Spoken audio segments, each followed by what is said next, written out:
যে নারী রমজানের প্রথম আশারাতে নবীজির শেখানো ছোট্ট দোয়াটি পাঠ করবে, ওই নারীর কপাল খুলে যাবে, সম্মান মর্যাদা বৃদ্ধি হবে, দোয়া কবুল হবে, মনের আশা পূর্ণ হবে। আল্লাহ পাক ওই নারীর ঘর সংসারে প্রচুর বরকত দান করবেন। প্রিয় দিনী মা ও বোন ভাইয়েরা আমার, পবিত্র রমজানুল মুবারক আমাদের জন্য রহমত নিয়ে এসেছে, বরকত নিয়ে এসেছে। পবিত্র রমজানুল মুবারক আমাদের জন্য মাগফিরাতের সুসংবাদ নিয়ে এসেছে। এই মাসে কিভাবে ইবাদত করলে আল্লাহকে রাজি খুশি করতে পারবো, কিভাবে ইবাদত করলে আমাদের জীবনের গুনাহগুলো মাফ হয়ে যাবে, কিভাবে ইবাদত করলে আমাদের দোয়াগুলো কবুল হবে, ওইভাবে আমরা ইবাদত করতে হবে। আল্লাহ নবী সাল্লাল্লাহু আলাইহি সাল্লাম রমজানের যখন চাঁদ দেখতেন, নতুন চাঁদ দেখার সাথে সাথে একটি দোয়া নবী পাক সাল্লাল্লাহু আলাইহি সাল্লাম পড়তেন। এই দোয়াটি আপনি পড়বেন। এক নম্বরে এই দোয়াটি আমি বলে দিচ্ছি, তারপর রমজানের প্রথম আশারাতে কোন দোয়াটি পড়বেন ওই দোয়াটি আমি বলে দেব।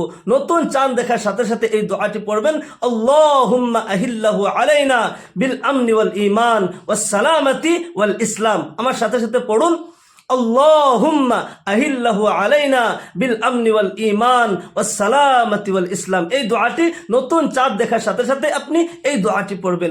রমজান মানে হলো আরবি শব্দ রমজ থেকে এসেছে, রমাদান রমজ থেকে এসেছে। এর অর্থ হলো জ্বালানা, জ্বালিয়ে দেওয়া। যেমন করে আগুনের শুকনা খড়িকে জ্বালিয়ে পুড়ে শেষ করে দেয়, ঠিক তেমনি মাহে রমজানের রোজা, যে ব্যক্তি আল্লাহ তাআলার সন্তুষ্টির জন্য মাহে রমজানের রোজা রাখলো, ওই ব্যক্তির জীবনের গুনাহগুলো জ্বালিয়ে পুড়ে শেষ করে দেয়, ওই ব্যক্তি পবিত্র হয়ে যায়। আল্লাহু আকবার।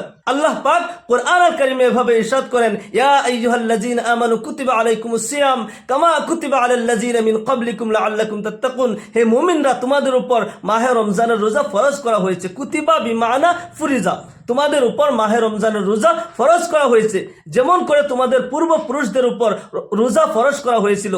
পূর্বের উম্মতের উপর রোজা ফরজ ছিল, কিন্তু একটি মাহের রোজা ফরজ ছিল না। আল্লাহ তাআলা আমাদের প্রতি মেহেরবান হয়ে আমাদের প্রতি দয়া করে রমজানের মতো একটি আজিমুস শান বরকতপূর্ণ মাস আমাদেরকে দান করেছেন। রমজানের প্রথম আশারা রহমতের, দ্বিতীয় আশারা মাগফিরাতের, তৃতীয় আশারা নাজাতের, জাহান্নাম থেকে মুক্তির। সেজন্য রমজানের প্রথম আশারাতে রাসূল পাক সাল্লাল্লাহু আলাইহি ওয়াসাল্লাম একটি দোয়া পড়তেন। এই দোয়াটি আপনি বেশি পড়বেন। দোয়াটি হলো রব্বিগফির ওয়ারহাম ওয়া আনতা খায়রুর রাহিমিন। রব্বিগফির ওয়ারহাম ওয়া আনতা খায়রুর রাহিমিন। আমাদের মহিলা মা বোন যদি হেজ নিফাজের অবস্থায় থাকেন, রোজা যদি আপনি রাখতে পারেন না, হেজ নিফাজ অবস্থায় তো রোজা রাখা হারাম, রোজা রাখা যাবে না।